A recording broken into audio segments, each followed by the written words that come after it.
소원합니다. 믿음으로 살아가는 것, 신앙생활에 관한 이야기를 매 설교마다 우리가 듣고 있죠. 믿음 생활, 신앙생활, 거기에서 중요한 두 가지 축이 있습니다. 한 가지 축은 믿음의 고백이 어떠하냐, 이건 매우 중요합니다. 예수 그리스도를 주님이라고 고백할 수 있는 것, 이게 믿음이죠. 예수님을 주님이라고 고백하지 않고 예수님을 위대한 선생님 이렇게 고백하면 그것은 바른 믿음이 아닙니다. 그 믿음은 고백이 어떠한가 하는 것에 대해서 질문을 던져보고 우리 가운데 정말 바른 고백이 있어야 합니다. 하나님이 계시느냐 안 계시느냐, 하나님 살아계십니다, 이렇게 고백하는 믿음이 있어야 되죠. 예수님께서 제자들에게 물으실 때 너희가 나를 누구라 하느냐, 이런 질문을 던지시죠. 그 질문을 받게 된 제자들은 당황했을 것입니다. 그냥 선생님인데 왜 이런 이야기를 하지? 그때 베드로가 말하죠. 주는 그리스도시요 살아계신 하나님의 아들이십니다. 이 엄청난 고백이 나오게 됩니다. 그랬더니 예수님이 그 고백에 대하여서 크게 칭찬하시고 그 고백을 기초로 해서 하나님의 교회, 주님의 교회를 세워가겠다, 이런 이야기를 말씀하고 있는 거죠. 그래서 우리에게 하나님께 대한, 우리 주님께 대한 바른 고백이 있느냐, 이건 매우 중요하죠. 그런데 말로는 주여 주여 고백을 참 잘도 하는데 그 삶이 주님을 주님으로 모시는 삶이 아니라면 그것 또한 문제죠. 그래서 신앙의 또 다른 한 축에서는 그 고백에 따른 실천인 겁니다. 예수님께 대하여 바른 고백을 했다면 그 고백에 합당한 삶의 실천이 필요한 거죠. 예수님을 주님이라고 그런 사람이 그 주님의 명령을 거절할 수 있겠습니까? 못하죠. 예수님을 주님이라고 고백했다면 그 주님의 명령을 순종하며 살아가야 되는 것처럼, 예수님이 나의 힘이고 나의 능력이라고 이야기하게 되면 내가 그 주님을 의지하며 살아가야 되는 것처럼 우리는 고백에 합당한 삶을 살아가야 합니다. 고백과 삶이 별개로 존재하게 되면 그때부터는 큰 문제가 생기는 겁니다. 그것은 바른 신앙이 되지 못한다는 거죠. 복 있는 신앙이 되지 못하고 능력 있는 신앙이 되지 못합니다. 공허하고 허무하고 아무런 의미가 없는 신앙이 되어버리죠. 그래서 우리는 항상 성경을 통해서 예수님이 누구인지 알고 그 예수님에 대하여 바르게 고백함과 더불어서 그 예수님께 대하여 바른 믿음의 실천들을 해갈 수 있어야 하지요. 저는 우리 교회와 성도들이 이 건강한 믿음, 바른 고백과 그에 따른 바른 실천이 있어서 그 이 건강한 믿음으로 매일 우리 주님께서 허락하시는 능력과 지혜와 은총으로 충만하게 되기를 우리 주님의 이름으로 축원합니다. 우리가 오늘 함께 읽게 되는 이 누가복음 2장의 말씀, 2장 39절부터 마지막 절에 소개되어 있는 이야기는 예수님께서 12세, 12살이 되셨을 때의 이야기입니다. 누가복음은 우리가 계속 이야기한 바와 같이 누가가 당시 로마의 관료이었던 데오빌로에게 보낸 내용입니다. 데오빌로에게 이 책을 읽어보라. 이 책을 읽어보고 내가 교회에 대하여, 기독교 신앙에 대하여, 예수님에 대하여 바르게 한번 생각을 해봐라, 이래서 적어서 보내게 된 책인 것이죠. 그 책에서 이제 서두를 시작하면서부터 계속 예수님의 출생과 관련된 여러 예언들의 언급을 하게 되고, 그리고 이제 2장으로 넘어오면서 누가는 예수님의 출생하시게 되는 탄생의 역사를 이야기합니다. 그 탄생하시는 날 하늘로부터 천군과 천사가 임하게 돼서 예수님의 탄생을 기뻐하면서 노래하게 되죠. 하늘에는 영광이요 땅에는 기뻐하심을 입은 하나님의 사람들에게 평화가 있게 될 것이다. 이런 이야기들을 가지고 노래하고 다윗의 동네에 구주가 나셨다는 이야기로 목자들에게 전해 줍니다. 그리고 목자들은 그 소식을 듣고 말구유까지 찾아와서 탄생하신 예수님을 보면서 하나님께 영광을 돌리게 되죠. 이스라엘 백성들을 하나님이 기억하셔서 그의 독생자를 보내주셨다, 이렇게 고백하게 된 것이죠. 예수님께서는 이제 태어난 지 8일 만에 할례를 행하시고 유대인의 정결례를 행하시기 위해서 예루살렘으로 올라오셨습니다. 예루살렘에 올라오시게 됐을 때에 예루살렘에 두 명의 선지자가 있었는데, 하나는 연세 많은 시므온이라는 분이었고 또 한 분은 연세가 많으신 여자 선지자 안나라는 분이었죠. 이 시므온과 안나 이 두 분이 예수님의 오심, 예수님의 탄생에 대하여 하나님께로부터 은혜의 말씀을 듣게 되죠. 그리고 성전에 올라와서 아기 예수님을 배웠게 되는 거죠. 그리고 이분들이 고백합니다. 이제 우리를 자유케 하신다고. 이제 이 메시아를 통해서 우리에게 하나님이 드디어 약속하신 은혜를 주신다고 하는 고백들을 하게 되죠. 이 안나와 시므온의 고백을 통해서 예수님이 메시아이심, 예수님이 하나님의 아들이심에 대하여서 선포하죠. 누가는 이와 같이 이런 단계적으로 데오빌로에게 예수님은 그저 로마 황제 정도의 왕이 아니고 하늘과 땅의 주가 되시는 하나님의 아들이고 온 인류를 구원하시는 메시아이시라는 것을 증언했습니다. 그래서 예수님께서 이제 그 정결례를 마치고 난 다음에 나사렛이라고 하는 고향 땅 동네로 가셨습니다. 나사렛에 가신 예수님께서는 그곳에서 이제 어린 아이로 태어나셨기 때문에 성장하시게 되죠. 본문의 말씀 조금 전에 우리가 함께 읽은 40절에 보니까 예수님은 자라가면서 강하게 되고 또 지혜가 충만하게 되고 하나님의 은혜가 그 위에 머물러 있다. 이렇게 이야기합니다. 우리가 이 본문을 통해서 한번 생각해 볼 필요가 있죠. 예수님은 어떻게 성숙되어졌는가? 예수님은 육신적으로 잘 자라서 건강한 모습이 되었다. 이렇게 볼 수 있습니다. 또 한편으로 예수님은 지혜가 충만했다 그러니까 그는 정신적으로 또 풍성한 지혜와 건강과 성숙함을 간직할 수 있게 됐다. 이렇게 말할 수 있죠. 하나님의 은혜가 그 위에 머물러 있다 하는 말씀으로 그분에게는 성령이 함께 머물러 있어서 그분의 영성이 강건하다. 이렇게 말할 수 있죠. 우리가 흔히 예수를 믿고 살아간다는 우리 성도들이 이런 생각들을 합니다. 영성이 충만하면 뭐 다른 건 다 없어도 괜찮다.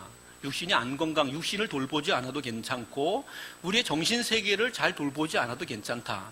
그냥 영성만 풍성하면 된다. 이렇게 생각하는 분들이 있습니다. 그래서 밥 먹는 것도 잘 안 먹고 의사가 병 걸렸으니까 약 먹으라 그러는 것도 약 안 먹고 주여 미십니다 이러면서 그냥 엎드려 기도만 하고 있는 분들이 종종 계십니다. 그런데 오늘 예수님의 이 이야기를 통해서 보면 건강한 신앙은 영성만 붙들고 있는 것은 아닌 거죠. 영성만 붙들고 주여 믿습니다 이러면서 온통 금식기도만 계속하고 40일 금식기도 안 되니까 또 쉬었다가 또 50일 금식기도, 50일도 금식기도 하는 분이 계시더라고요. 50일 금식기도도 하고 막 이렇게 하게 되는 거죠. 그렇게 됐을 때 그분은 그러면 건강하고 성숙한 신앙의 삶을 살아갈 수 있는가? 오늘 우리는 예수님의 모습에서 그렇지 않다는 것을 발견할 수 있습니다.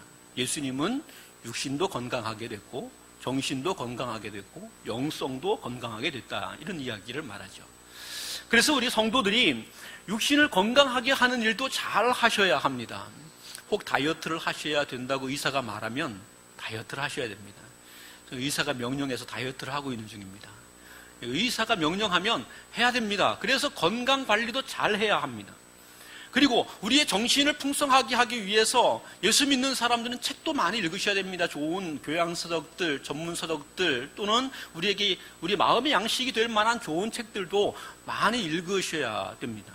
정신을 풍성하게 해가야 할 필요가 있습니다.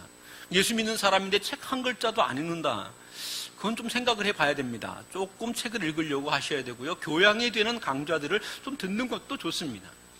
그리고 영성도 함께 세워가야 하는 거죠. 우리의 영혼과 정신과 육체가 함께 건강하게 되어야 하는 겁니다. 우리는 예수님의 모습에서 그 일들을 발견할 수 있게 되죠.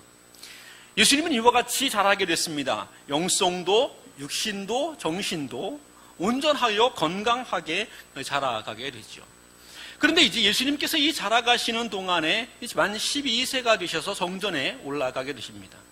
본문의 성경의 말씀을 보면 이렇게 기록되어 있습니다. 그 부모가 매년 6월절이면 예루살렘 성전에 올라갔다는 이야기를 말하죠.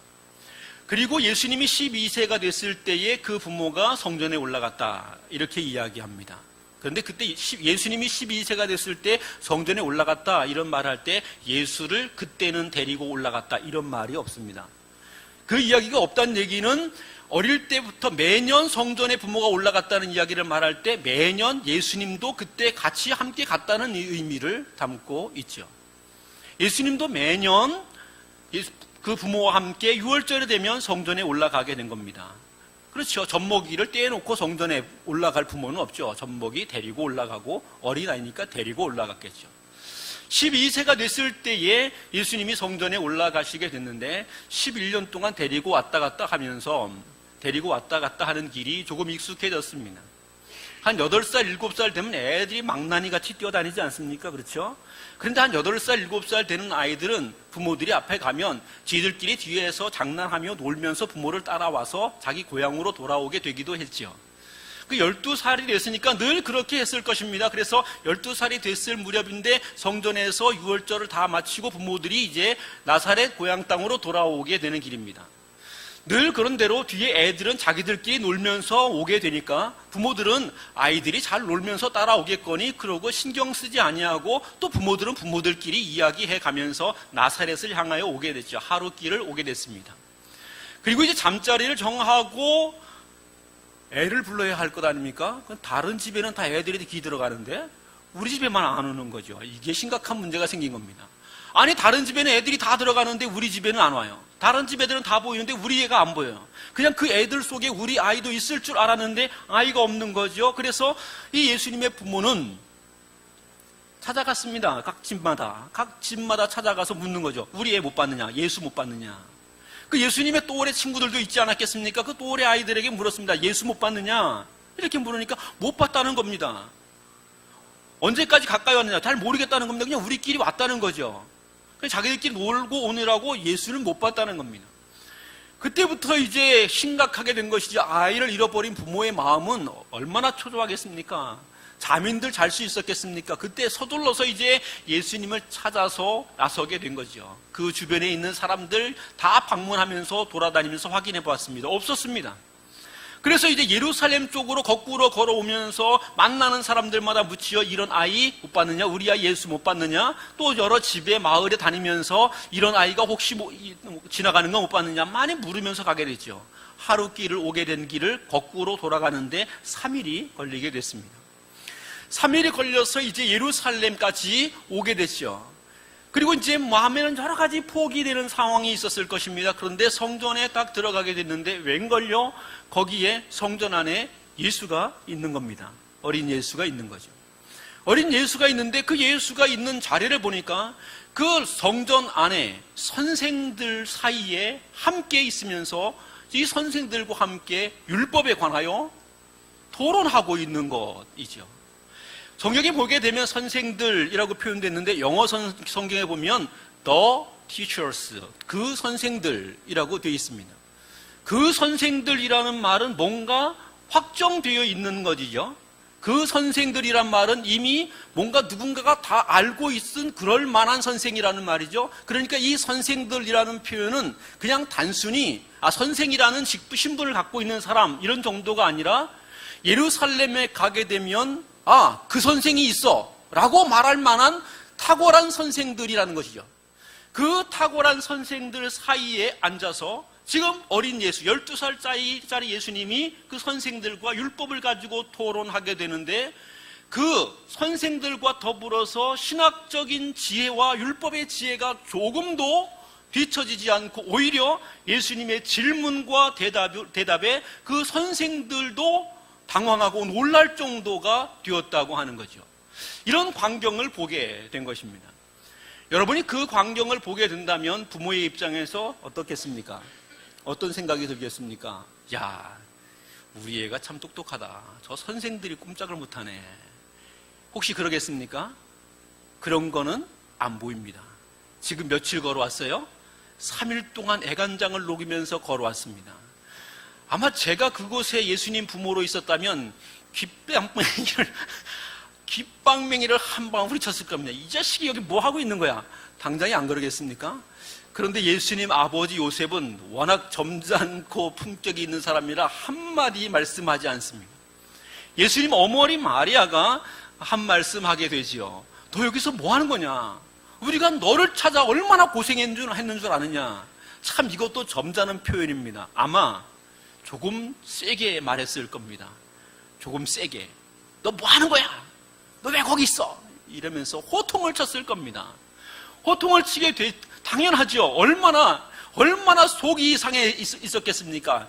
그 아이를 잃어버렸다는 마음에 가슴이 찢어지고 안타까움으로 오게 됐는데 아이는 멀쩡히 거기서 어른들하고 열심히 이야기를 하고 있죠. 한편 만나게 됐기 때문에 잃어버린 아이를 찾았기 때문에 안도감도 있게 됐지만 한편으로는 지금까지 이 아이를 찾아오면서 그 가슴 졸였던 것에 대한 우라통이 막 팍 치밀어 오르게 됐을 것이죠.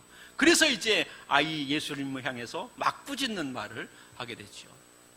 그런데 예수님은 천연덕스럽게 이런 이야기를 합니다. 어찌하여 나를 찾으셨습니까? 내가 아버지 집에 있어야 될 줄을 모르셨습니까? 이렇게 이야기합니다. 우리가 얼른 듣기에 이 대답은 정말 싸가지 없는 대답이죠. 아니, 부모가 지금 그렇게 3일 동안 찾으면서 화가 나서 한마디 하면 죽은 듯이 잘못했습니다 그러고 엄마한테 얼른 안겨와도 시원치 않을 판에 지금 한다는 말이 날 뭐하러 찾습니까? 내가 아버지 집에 있어야 될 줄 몰랐습니까? 뭐 이렇게 질문하면 정말 더 화가 나는 일이죠. 이 말씀이 그런데 이 예수님의 이야기 속에 담겨있는 의미가 있을 것이라는 것이죠. 단순히 이것은 예수님이 버릇없이 그의 육신의 부모에게 함부로 말한 것이었겠는가? 그것은 아닐 것입니다. 이 말에 대해서 해석은 다양하게 해석이 될 수 있습니다.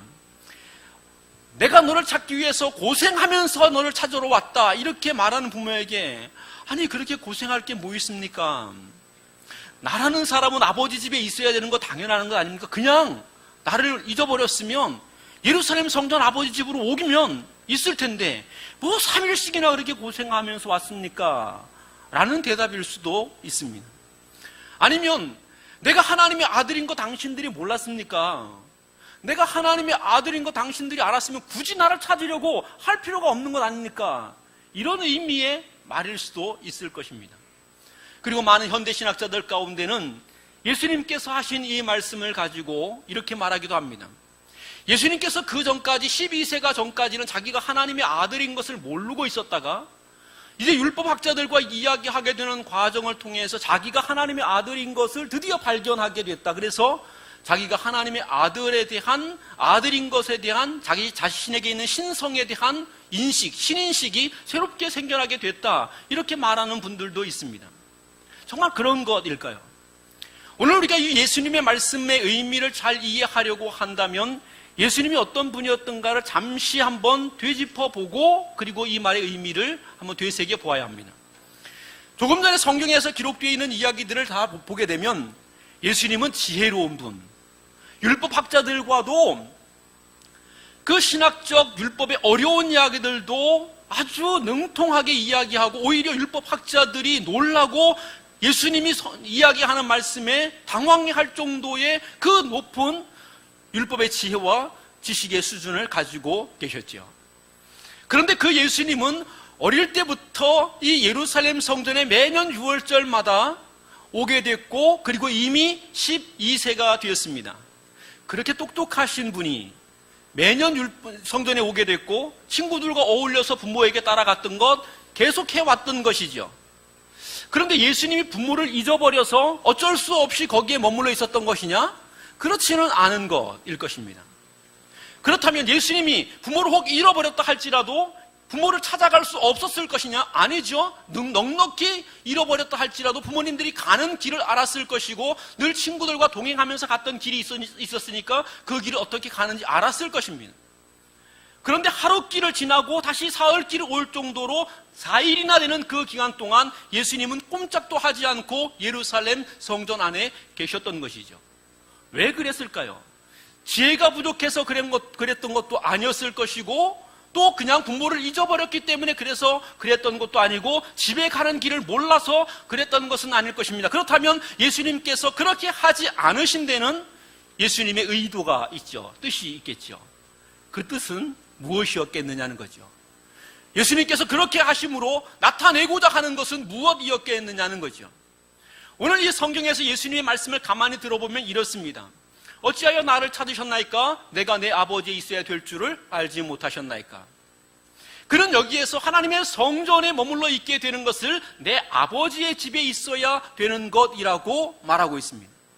이 말씀을 통해서 지금 예수님은 자신의 입으로 최초로 내가 하나님의 아들이다 하는 것을 선포하고 있는 말씀이죠. 누가는 이 본문을 기록하면서 이 본문을 통해서 나타내고자 하는 이야기가 바로 이것이었습니다. 로마 황제를 자신의 주로 왕으로 모시고 있는 데오빌로에게 너는 지금 누구를 주로 모시고 있느냐? 너는 누구를 왕으로 모시고 있느냐? 예수님이 12세 때 스스로의 입을 통해서 고백했던 하나님의 아들이라고 말씀하셨던 그것에 너는 주목하여 보아야 한다. 그분은 12세 때 하나님의 아들이라고 하는 것을 선언하면서 하나님의 아들의 그 영광을, 그 지혜를, 그 능력들을 온전히 나타내 보여주고 있지 아니하냐. 그러니 네가 왕으로 섬기고 주로 모셔야 할 분은 로마의 황제가 아니라 예수 그리스도이다 하는 것을 이 본문을 통해서 나타내고자 하셨던 것이지요. 우리는 기억해야 합니다. 우리의 삶을 살아가는 동안에 예수 그리스도를 우리의 주로 왕으로 고백하며 살아갈 줄 아는 사람이어야 하는 거죠. 오늘 누가가 데오빌로에게 예수님이 하나님의 아들이라고 기록하며 소개하고 있는 것처럼 우리는 우리의 삶을 통해서 예수님이 하나님의 아들이십니다 이렇게 고백할 수 있어야 한다는 것입니다. 세상의 군왕에 세상의 능력에 의지하여 때로는 그것 때문에 가슴 아파하고 때로는 그것에 빌붙어서 비굴하게 살아가고 있는 그런 사람이 될 것이 아니라 예수님을 하나님의 아들로 믿으며 그분 의지하고 그분과 함께하며 그분의 뜻을 따라갈 수 있는 그런 사람으로 우리의 삶을 살아가야 되겠다고 하는 것이죠. 누가는 이것을 우리에게 당부하고 있는 것입니다. 여러분은 오늘 누구를 여러분의 주로 모시고 살아갑니까? 사람의 아들, 세상에 속한 군왕을, 임금의 아들, 그들을 우리가 왕으로 모시고 그들을 우리의 희망으로, 우리의 꿈으로, 우리의 모든 문제를 해결해 줄 수 있는 열쇠로 여기고 살아가고 있지는 않습니까? 세상의 지혜와 권세와 돈과 명예를 우리의 인생을 행복하게 하고 우리를 복되게 하는 왕으로 여기면서 그것에 의지하여 살아가고 있지는 않습니까? 누가는 오늘 본문의 말씀을 통해서 우리에게 소개해 주고 있습니다. 오직 예수 그리스도 그분이 하나님의 아들이시고 우리의 구원자가 되심으로 우리는 그분을 우리의 왕으로 모시고 살아가야 된다고 말합니다. 저는 우리 교회와 성도들이 매일의 삶 속에서 예수님의 하나님 아들 되심과 예수님의 우리의 구주 되심을 늘 고백하여 나갈 수 있게 되기를 원합니다. 본문을 통해서 누가는 하나님의 아들이신 예수님이 어떤 분이신지에 대하여 보다 구체적으로 우리에게 말씀하면서 하나님의 아들 예수를 믿는 사람들은 어떻게 살아가야 할 것인가에 대한 암시를 우리에게 주고 있습니다. 본문 40절 말씀에 서두에서 이렇게 말합니다. 아이가 자라며 강하여지고 라는 이야기를 말합니다. 이 본문을 그저 피상적으로 해석하게 되면 어린 아이가 건강하게 잘 자라게 되었다 이렇게 말할 수 있겠습니다만 이 본문에서 일부러 건강하다는 표현보다 강하다는 표현을 사용하고 있습니다. 여기에 강하다는 표현에 하나님의 아들이신 예수님은 비록 어린 아이였다 할지라도 그는 결코 약한 자가 아니라는 사실입니다. 그에게는 약함이 없다는 말씀을 하고 있는 거지요. 하나님의 아들이신 예수님은 전능하신 분이라는 겁니다. 그에게 권세가 있고 그에게 능력이 있고 그에게 힘이 있고 그에게 모든 것을 이길 수 있는 막강한 파워가 있다는 것을 말씀하고 있는 겁니다. 우리를 보호할 수 있는 힘이 어디에 있게 되는가? 하나님의 아들이신 예수님에게 있다는 말이지요. 이 편지를 기록하고 있을 당시에 로마라고 하는 나라는 세계 최강의 나라였습니다. 가장 강력한 군대를 가지고 있었습니다. 로마 황제의 한마디 명령이라면 그 명령에 의해서 온 세상이 발칵 뒤집힐 수 있을 만큼의 큰 힘이 있었습니다. 로마의 군대가 달려나가는 곳이라면 어디든지 그곳은 쓰나미와 같이 무너지게 되고 마치 그 모든 것은 한순간에 초토화될 수 있는 그런 강력한 힘이 로마에 있었습니다. 사람들은 그래서 이 로마를 두려워했습니다. 로마 황제를 두려워했습니다. 로마의 군인들을 두려워했습니다. 그런데 오늘 성경을 통해서 누가는 이 데오빌로에게 말합니다. 너는 지금 로마의 관료로서 로마 군대의 강함을 자랑하고 그것을 의지하며 살아가느냐? 그러나 너는 착각하고 있는 것이다. 예수 그리스도, 그분이 진짜 강하신 분이다. 그분은 어떤 인생의 군대보다도 강하시며 로마의 군대보다도 힘이 있고 로마의 황제보다도 능력이 있으신 분이시다. 그분이 보호하시면 어느 누구도 그분의 보호에서 빼앗아갈 수 없고, 그분이 공격해 가시면 어느 누구도 그 공격을 막을 수 없다, 이렇게 말하죠. 심지어는 하늘과 땅의 모든 권세조차도, 세상의 바람과 큰 풍랑조차도 예수님의 말씀 한마디에 복종할 수밖에 없는 강력한 힘이 예수님에게 있다는 사실을 누가는 오늘 성경을 통해서 우리에게 전해주고 있습니다. 많은 사람들이 강함에 굴복하여 살아가지요. 강한 힘을 만나면 그 앞에 어찌할 줄 몰라 쩔쩔매면서 살아갑니다. 나보다 강한 자 앞에 꼬리를 내리며 바싹 엎드려 살아가곤 하지요. 그래서 세상 가운데 그 강함 앞에 연약한 사람은 늘 비굴한 모습으로 서 있게 되는 것을 우리는 종종 보곤 합니다.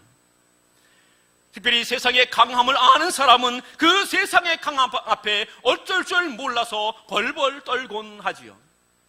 가데스 바네아에서 가나안 땅을 바라며 정복하여 가고자 하게 될 때에 가나안 땅에 있는 이 안악자손들의 장대함과 그들의 견고한 성과 그들 가운데 있는 철병거를 바라보면서 벌벌 떨고, 우리는 그들에게 밥이라고 말했던 이스라엘 백성들처럼 세상 앞에 이렇게 비굴하게 벌벌 떠는 모습으로 살아가는 그리스도인들이 많이 있죠. 여호수아와 갈렙처럼 하나님이 우리와 함께 하시면 저들은 우리의 밥이라고 다시 말할 수 있는 용기가 없는 사람들이 많이 있다는 겁니다. 주님은 오늘 이 말씀을 통해서 우리에게 소개하고 있습니다. 진짜 강한 힘이 누구에게 어디에 있게 되는가? 전능하신 하나님께, 우리에게 오신 하나님의 아들 예수 그리스도에게 있다는 말입니다. 그리스도를 믿으며 그리스도를 의지하고 그분을 피난처 삼아 살아갈 수만 있게 된다면 세상의 그 무엇도, 그 어떤 것도 이기며 승리할 수 있게 된다는 사실이죠. 그분과 함께 할 수만 있다면 우리는 하나님의 능력으로 하나님의 역사를 이루어갈 수 있는 사람이 될 수 있다는 거지요. 내가 지식이 없고 지혜가 없고 돈이 없고 능력이 없어도 예수 그리스도와 함께 할 수만 있게 된다면 우리는 절대 강자가 될 수 있음을 오늘 말씀하고 있는 것입니다. 사랑하는 성도 여러분, 여러분은 무엇이 강하다고 여기며 살아갑니까? 우리는 무엇을 강하다고 여기며 그것에 의지하고 또는 그 앞에 비굴하게 살아갑니까? 정말 강한 것은 세상에 있지 않습니다. 로마의 군대에 있지 않고 로마 황제의 힘이나 재력에 있지 않습니다. 진짜 강한 것은 하나님의 아들 예수 그리스도에게 있습니다. 저와 여러분은 이 사실을 믿고 우리의 모든 것 가운데 주를 의지하며 살아갈 수 있게 되기를 권고합니다. 둘째, 오늘 성경에서 누가는 예수님을 하나님의 아들이라고 말씀하면서 예수님은 지혜로우신 분이라고 소개해주고 있습니다. 40절 중간에 지혜가 충만했다, 이렇게 말씀합니다. 여기 충만했다고 하는 이 이야기는 부족함이 그분에게 없다는 말입니다. 그분의 지혜는 완전하다는 사실을 이야기하고 있는 것이지요. 그리고 본문에서는 예수님의 지혜의 충만함에 대한 설명을 하게 되는데, 당시의 율법의 최고의 권위자들과 더불어서 질문과 대답을 나누며 토론하게 되는데 오히려 그들의 지혜를 뛰어넘는 모습이었다고 하는 사실로 소개하죠. 그것도 불과 12세의 소년이 말입니다. 예수님의 지혜는 하나님의 지혜인 것이고 그것은 세상 어느 누구보다도 뛰어난 지혜라는 말입니다. 이 시대를 살아가는 수많은 사람들이 지혜를 구하며 살아갑니다. 어디에게 지혜를 묻습니까? 요즘 젊은이들은 네이버에게 지식을 묻고 지혜를 묻습니다. 네이버가 아니면 구글에 지혜나 지식을 묻곤 하죠. 어른들은 거기에 안 묻나 봅니다. 이렇게 말하면 웃어야 되는데, 우리는 세상의 여러 검색 도구를 이용해서 그것을 통해 지혜를 구합니다. 책을 통해서 지혜를 구하기도 하고 큰 도서관에 찾아가서 거기서 지혜랑 지식을 구하기도 합니다. 최근 들어 다양한 인문학 강좌를 통해서 인생을 살아가는 지혜가 무엇인가에 대하여 묻게 되기도 합니다. 우리가 정신의 수양을 위해서 그와 같은 일들은 중요한 일일 것이고 간과하지 말아야 될 부분임에 분명합니다만, 오늘 성경이 우리에게 제시하고 있는 말씀은 이것입니다. 지혜는 하나님의 아들에게 있다는 것이죠. 세상의 모든 지혜는 우리가 이 땅을 살아가는데 유익하게 하는 도구가 될 수 있습니다. 이 땅을 건강하게 살아가며 이 땅에서 살아가게 될 때에 조금 더 여유롭고 조금 더 넉넉하고 조금 더 행복하게 살아갈 수 있게 하는 좋은 도구가 될 수 있습니다. 그러나 세상의 어떤 지혜도 영생에 이르게 하는 지혜는 없습니다. 예수 그리스도의 지혜는 바로 이런 것입니다. 우리가 이 땅을 살아가게 될 때에도 우리의 삶을 풍성한 하나님의 은혜 가운데 거하게 하는 지혜임과 함께 더불어서 우리의 삶이 영원에 맞다 영생에 이르도록 하는 지혜가 된다고 하는 사실이죠. 예수님께서 특이한 말씀으로 하나님의 나라를 증거하게 되었을 때 여러 사람들이 주님을 떠나게 됐습니다. 주님을 떠나게 될 때 주님께서는 사랑하는 제자들에게도 이렇게 묻습니다.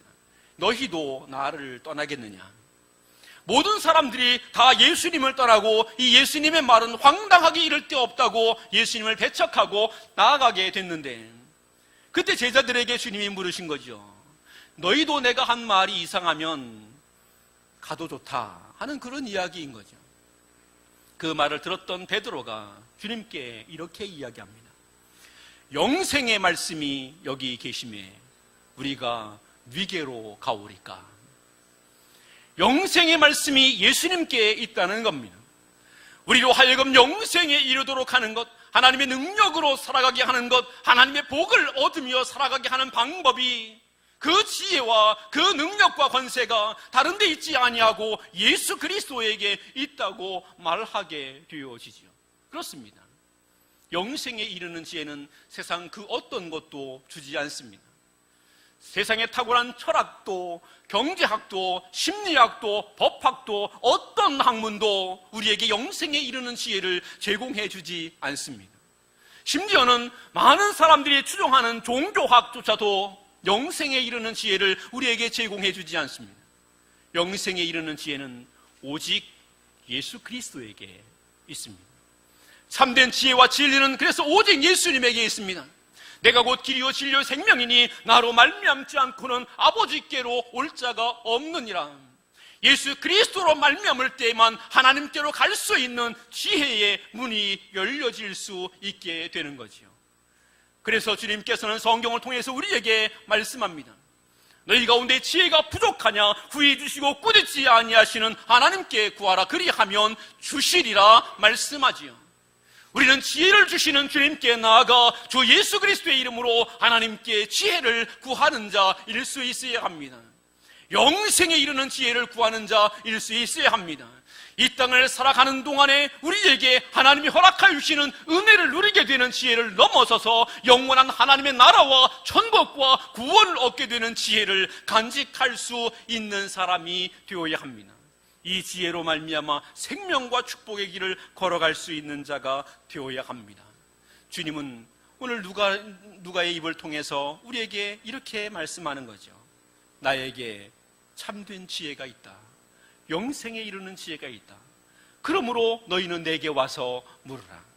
너희는 내게 와서 지혜를 구하라. 그 지혜를 통해 영생을 얻는 자가 되라. 이렇게 말씀하고 계시는 겁니다. 세 번째로 오늘 주님께서는 이 누가복음의 말씀을 통해서 우리 주님이 하나님의 아들이신데 특별히 하나님의 사랑을 받으시는 분이심을 말씀하고 있습니다.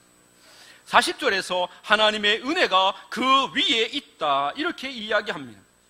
52절 말씀에서는 하나님과 사람에게 더욱 사랑스러워 가시더라 하는 말씀도 포함되어 있습니다. 이 두 개의 말씀에서 하나님의 아들이신 예수님은 어떤 존재인가? 하나님의 아들이신 예수님은 하나님께 대하여 그분은 어떤 존재인가?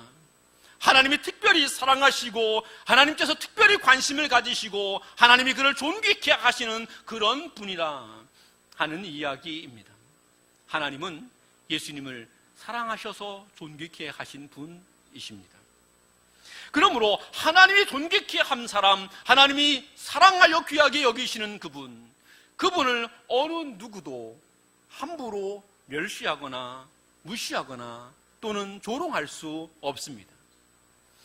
유대인들은 예수님께서 복음의 말씀을 전하게 될 때에 그들의 권세와 그들의 기득권을 빼앗기는 것 같으니 예수님께 대하여 여러 가지 반박을 해가게 됩니다. 예수님의 말씀을 받아들이려 하지 아니하고 그 말씀을 거절하는 가운데 있게 되지요. 그때 예수님은 이런 유대인들에게 영접하는 자, 곧 그 이름을 믿는 자들에게는 하나님의 자녀가 되는 권세가 있을 것이라는 말씀을 합니다. 너희가 나를 영접하지 아니하는 것은 아버지를 영접하지 않는 것이라고 혹독하게 책망하시기도 합니다. 왜냐하면 예수님은 하나님의 사랑을 받는 분인 거죠. 하나님의 사랑을 받는 그분을 우리가 영접하게 된다는 것은 곧 그분을 사랑하시는 하나님을 영접하게 되는 것을 의미하죠. 저는 신방을 가다 보면 신방 가는 집에 다양한 모습들을 만나곤 합니다. 어떤 집에는 신방 가면 저를 제일 먼저 반기는 강아지가 있습니다. 어느 누구보다도 빨리 달려오죠. 달려와서 꼬리를 흔드는 강아지도 있지만 막 짖어대면서 저를 잡아먹을 듯이 하는 강아지도 가끔씩은 만나곤 합니다. 제가 길을 가다가 저를 잡아먹을 듯이 덤벼드는 강아지를 만나면 그놈은 그날 개밥그릇 될 겁니다. 가만히 두지 않죠. 이것이 감히 내가 가는 길에 나를 향해서 짖는다. 있을 수 없는 일이죠. 어린 시절에 집에서 강아지를 키운 적이 있었습니다. 저도 강아지 키우는 것을 좋아하고 강아지를 사랑하죠. 그런데 이 녀석이 가끔씩은 버릇없이 주인의 팔을 깨물 때가 있습니다. 뒷단에는 장난으로 깨물었겠죠. 그런데 제가 아팠습니다.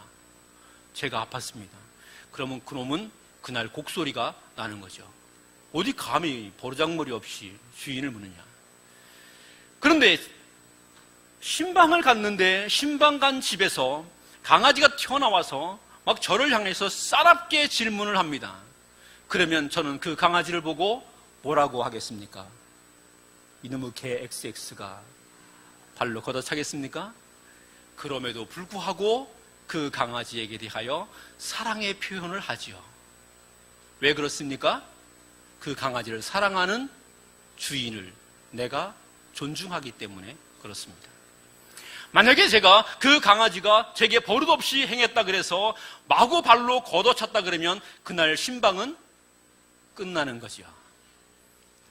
그날 신방은 안 하느니만 못한 신방이 되고 마는 거죠. 하나님께 대하여서 우리가 그렇습니다. 하나님이 극진히 사랑하는 아들이 하나님의 아들 예수님이지요. 하나님이 극진히 사랑하는 아들이 하나님의 아들 예수님인데 그 예수님을 본 듯 만 듯 하게 됐다. 하나님이 어떻게 여기시겠습니까? 이놈이 나를 무시하네? 그러지 아니하겠습니까? 하나님이 극진히 사랑하시는 하나님의 아들인데 하나님의 아들을 죽였습니다. 이놈이 지금 나한테 무슨 짓을 한 거야? 그러겠지요? 그럴 겁니다. 하물며 우리가 사랑하는 강아지를 누군가가 건드리게 돼도 우리는 분노하지요. 요즘은 법을 이용해서 아마 법에 고소하고 벌금도 매기고 심지어는 감옥에 살리겠다고 할 것입니다. 그런데 하나님의 아들이신 그분, 그래서 하나님이 어느 누구보다 그 무엇보다도 사랑하시는 그분, 아니 자기 자신보다 더 사랑하는 그분을 영접하지 않는 자가 된다면 그는 어떻게 되겠습니까? 오늘 누가는 데오빌로에게 그와 같은 이야기를 말하는 거죠. 너는 로마의 관료로서 로마 황제의 아들, 황제가 특별히 사랑하는 아들, 그 아들에 대하여 어떻게 행동하느냐? 너는 그 아들을 얼마나 존중하느냐? 그 아들이 혹 부족하고 혹 머저리 같고 혹 그의 행동이 좀 어설퍼도 너는 그에 대하여 어떤 모습으로 그를 존중하느냐? 그런데 예수님은 황제의 아들 정도가 아닌 하나님의 아들이시나 그 하나님의 아들에 대하여 너는 어떻게 복종하고 어떻게 그를 영접해야 되겠느냐? 누가는 데오빌로에게 그와 같이 질문하고 있는 거죠. 그리고 오늘 우리에게 묻습니다. 예수 그리스도는 하나님께서 사랑하시는 아들인데 너희도 그 예수를 사랑하며 그 예수를 존중히 여기고 있느냐? 너희는 혹 예수를 너희 삶에서 저만치 밖으로 밀어내고 있지는 않느냐? 너희 삶에 찾아오시는 예수님을 혹 외면하고 무시하고 조롱하고 있지는 않느냐? 너희의 삶을 향하여 명령하시는 그 주님의 명령, 예수님의 명령을 그저 지나가는 개소리 듣듯이 그냥 무시하고 무시해버리지는 않느냐? 그것은 옳지 아니하다. 이런 이야기를 말하는 겁니다. 하나님의 아들이신 예수님, 하나님이 사랑하시는 분입니다. 그러므로 우리는 그분께 대하여 깊은 사랑을 가질 수 있어야 하죠. 그리고 그분을 존중할 수 있어야 합니다. 말씀을 맺겠습니다. 사랑하는 성도 여러분, 주님은 오늘 본문의 말씀을 통해 자신이 하나님의 아들이심을 선포합니다. 그러면서 자신이 하나님의 아들인데 하나님의 아들이신 자신이 어떤 분이신가를 나타내 보여주지요. 그분은 그 어떤 것보다도 강한 능력의 하나님의 아들이라는 겁니다. 그분은 그 어떤 세상의 지혜보다도 온전한 하나님의 지혜가 되시는 분이라는 거죠. 그분은 하나님이 극진히 사랑하는 지극히 존귀한 분이라는 거죠. 우리의 삶을 통해서 우리는 예수님을 이와 같은 하나님의 아들로 영접해야 한다는 겁니다. 그리고 예수님을 믿음으로 우리의 삶을 살아가게 될 때에 그분이 허락하여 주시는 능력과 그분으로 말미암는 생명의 지혜와 그분으로 인하여 우리에게 주어지는 하나님의 사랑을, 그 은혜를 누리며 살아갈 수 있어야 할 것입니다. 저와 여러분의 평생에 예수 그리스도를 믿음으로 그분을 영접함으로 하나님의 능력이, 하나님의 지혜가, 하나님의 사랑이 늘 함께 하기를 우리 주님의 이름으로 축원합니다.